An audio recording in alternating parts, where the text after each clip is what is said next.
Pembalasan istri dikhianati. Bab 49. Apa yang terjadi? Tanya Nur bingung. Hah? Apa yang terjadi? Kenapa kalian bisa di sini?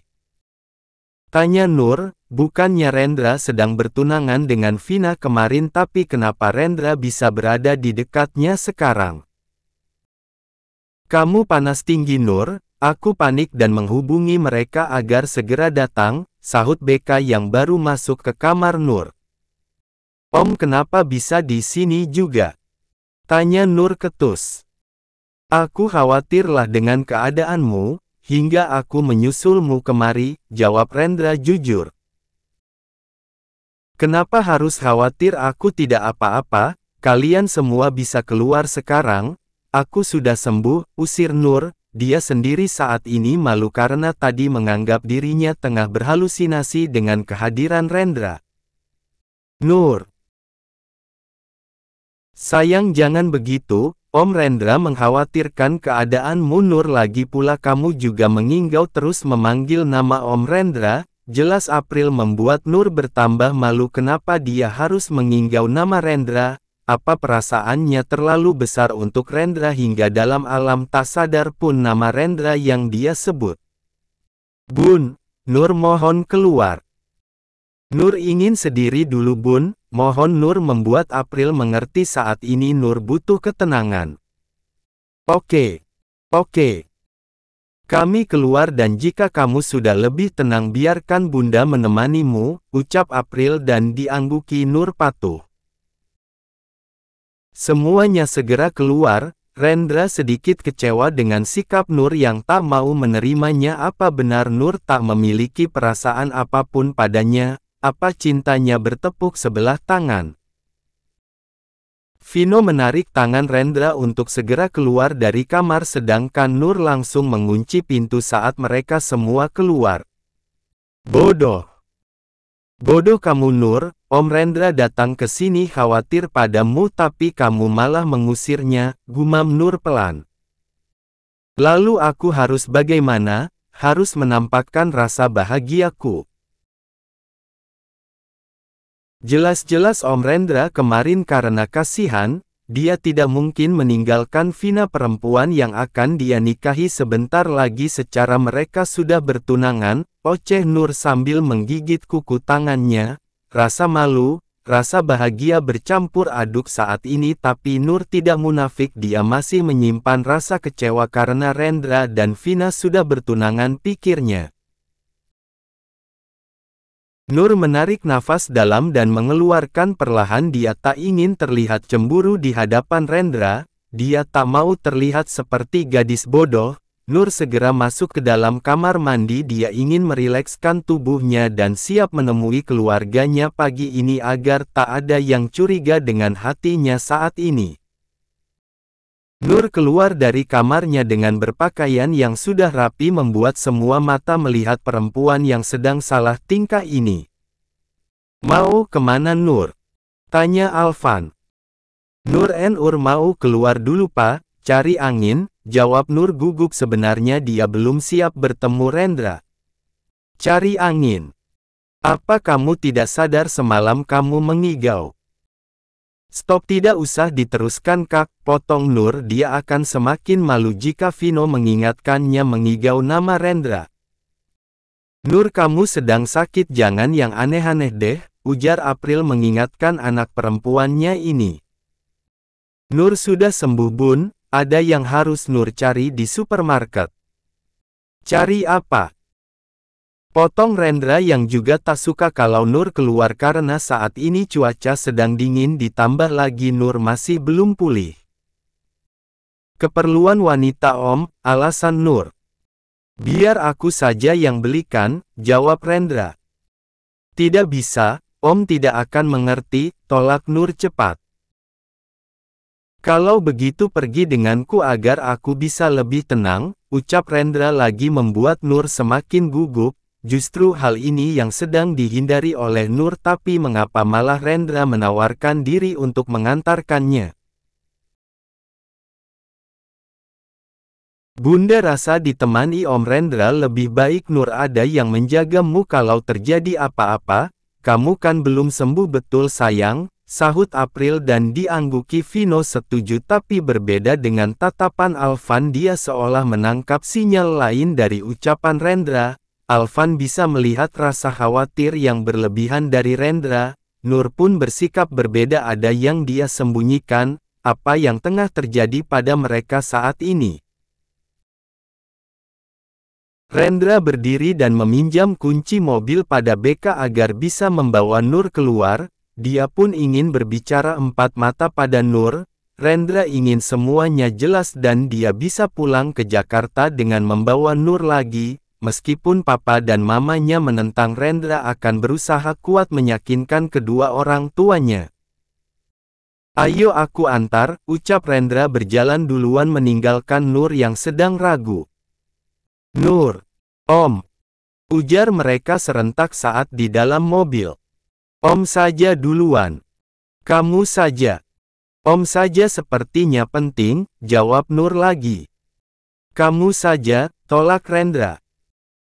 Nur menghela nafas panjang, sebenarnya dia hanya ingin meminta maaf jika semalam tidur Rendra terganggu karena dia mengingau. Rendra mencari taman kecil agar dia bisa memarkirkan mobilnya agar mereka bisa leluasa mengobrol. Kenapa berhenti di sini Om? Tanya Nur melihat kiri kanan. Pertama, kamu tidak mengatakan tujuan kita kemana. Kedua, aku ingin bicara serius padamu, ujar Rendra menatap wajah Nur membuat perempuan imut ini tertuduh malu ditatap intens oleh Rendra. Om, jangan memandangku begitu, ucap Nur bertambah malu. Rendra mengambil tangan Nur dan menggenggamnya erat. Nur, aku bukan lelaki yang pandai merangkai kata, yang aku tahu mataku mencari keberadaanmu ketika kamu tidak ada. Hatiku sakit ketika aku tidak menemukanmu, aku menyusulmu kemari hanya untuk memastikan satu hal Nur, kebahagiaan. Aku nyaman saat kamu berada di dekatku, aku merasa kamulah alasan yang membuat aku bisa sekuat ini Nur, ujar Rendra menatap wajah Nur yang terdiam melihatnya berbicara. Nur, aku mau kamu selalu mendampingiku Nur, aku mau kamu menjadi istriku dan ibu dari anak-anakku, lanjut Rendra membuat Nur ternganga. Dia tak percaya Rendra menyatakan cinta padanya bahkan memintanya untuk menjadi istri. Mimpi apa dia semalam? You're crazy. Yes. I'm crazy, crazy because of you Nur. Kamu yang membuat duniaku jadi begini. Kamu yang membolak-balikkan duniaku Nur. Apa kamu tidak menyadari rasa kasih sayang yang aku berikan selama ini Nur? Bukan kasih sayang Om kepada keponakannya melainkan kasih sayang pada pasangan. Aku tak pernah membiarkanmu didekati lelaki selama ini karena aku cemburu Nur. Cemburu, jelas Rendra. Om, kita saudara. Berhenti panggil aku Om Nur, pekik Rendra tak terima dengan panggilan Om. I'm your future husband, aku masa depanmu Nur. Banyak khayalan yang ingin aku ciptakan menjadi nyata denganmu, bahkan aku sudah mempersiapkan negeri dongeng untukmu kelak saat menjadi istriku Nur, lanjut Rendra. Bagaimanapun aku keponakanmu Om, kita tak bisa menyatu, kita sedarah. Papa akan menentang itu, Oma juga tidak akan mau menerimaku, tekan Nur takut karena Rendra sendiri juga sudah bertunangan dengan Vina. Nur lihat aku Nur, pinta Rendra mengangkat dagu Nur untuk melihat wajahnya. I love you Nur, I love you so much.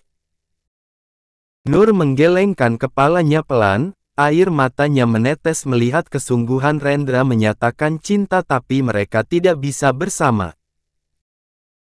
Bawa aku pulang Om, pinta Nur membuat Rendra kesal karena Nur tidak membalas cintanya. Nur memang tipe perempuan yang hebat menyembunyikan perasaannya, dia patuh diacungi jempol untuk itu.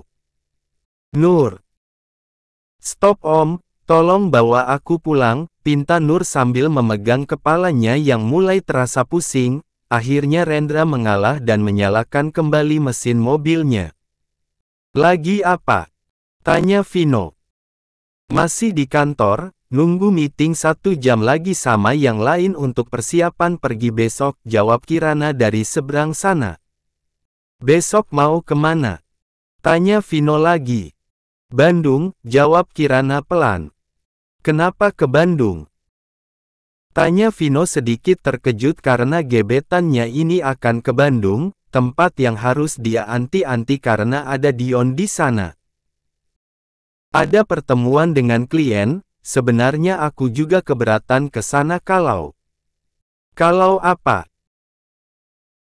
Kamu tahu kan di sana ada Dion, potong Vino. Ingin rasanya saat ini Vino menjelma menjadi jin yang bisa hilang seketika kembali ke Indonesia mengatakan kalau dia mencintai Kirana agar tak ada lagi yang memiliki Kirana selain dirinya tapi ini dunia berbeda bukan dunia gaib. Ya aku tahu justru itu aku juga keberatan kalau nggak sama kamu ke Bandungnya, ujar Kirana pelan. Dia sedikit malu jika mengatakan perasaannya saat ini kalau dia sedang merindukan Vino.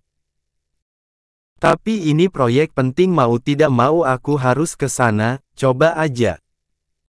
Kalau kamu nggak putus sama Dion, potong Vino lagi. Bukan itu kamu negatif thinking sih, coba aja kalau kamu ada di sini pasti. Nur masuk ke dalam rumah dengan tergesa dan segera masuk kamar lalu menguncinya. Kenapa lagi tuh anak? Tanya Vino pada Rendra dan dijawab gelengan oleh Rendra. Kir sebentar lagi aku telpon balik ya kayaknya Nur lagi ngambek, ucap Vino pada Kirana lalu mematikan ponselnya. Nur, ujar Vino mengetuk pintu kamar Nur tapi tidak ada jawaban. Kalian bertengkar? Tanya Vino dan dijawab Rendra dengan gelengan lagi lalu ikut pergi membuat Vino menggelengkan kepalanya. Meli masuk ke dalam ruangan Kirana yang dulu menjadi ruangnya sejak Kirana yang menjabat sebagai CEO. Meli sudah jarang ke kantor hanya bila dibutuhkan saja. Meli melihat Kirana yang terlihat sedikit kesal. Kenapa Kir? Tanya Meli. Ada pekerjaan serius. Mama baru datang. Tanya Kirana mendekat pada Meli. Kamu kenapa cemberut gitu? Tanya Meli lagi. Nur ngambek, Vino matiin HP, jawab Kirana ketus. Kenapa Nur? Apa bertengkar dengan abangmu? Kirana menggelengkan kepalanya memang belum tahu penyebab Nur merajuk. Kir kenapa Dion nggak pernah kesini lagi? Tanya Meli yang memang sudah lama tak melihat Dion. Biasanya tiap minggu Dion dan Kirana akan bergantian saling mengunjungi ke Jakarta Bandung tapi sudah beberapa pekan Kirana terlihat sibuk sendiri tanpa Dion. Ma, aku dan Dion sudah putus, aku Kirana membuat Meli sedikit terkejut. Bukannya kalian akan segera menikah? Menikah tanpa kejujuran akan hancur Ma, aku tidak ingin ada orang ketiga dalam hubungan kami. Dion selingkuh. Tebak Meli langsung dan diangguki Kirana pelan membuat Meli memeluk tubuh anak perempuannya ini, tiba-tiba terlintas di kepala Meli tentang perselingkuhan Alvan dulu bersama Karin. Apa kabar Karin sekarang? Sudah lama sekali mereka tidak bertemu sejak Alvan menikahi April. Kamu tahu Lalat? Dia akan tetap mencari kotoran meskipun disuguhkan nasi yang enak. Lalat akan hinggap ke hidangan nikmat hanya sesaat setelah dia bosan dia tetap akan mencari sampah untuk persinggahan terakhirnya, jelas Meli. Jadi Mama memperumpamakan Dion dengan Lalat?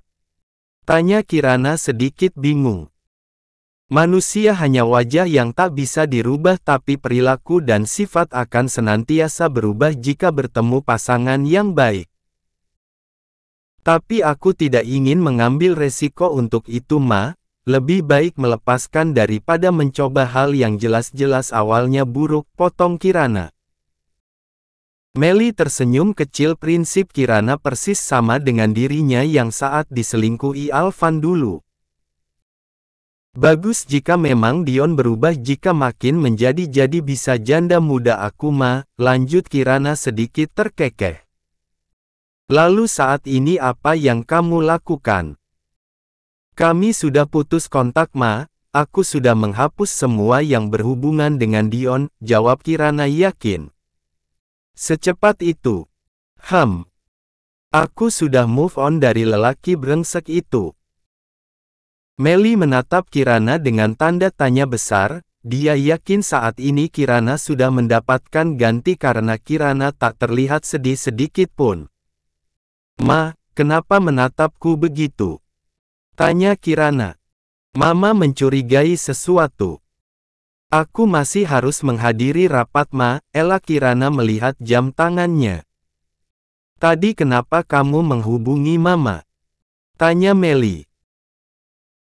Ada beberapa berkas yang memerlukan tanda tangan mama, nanti akan aku minta sekretarisku menyiapkannya. Aku pamit dulu ma, maaf tak bisa menemani mama di sini. Pamit. Kirana mencium pipi kiri kanan Melly dan segera pergi dengan tergesa. Kirana takut kalau mamanya tuh mencurigai hubungannya dan Vino karena memang belum terjadi apa-apa dengan mereka.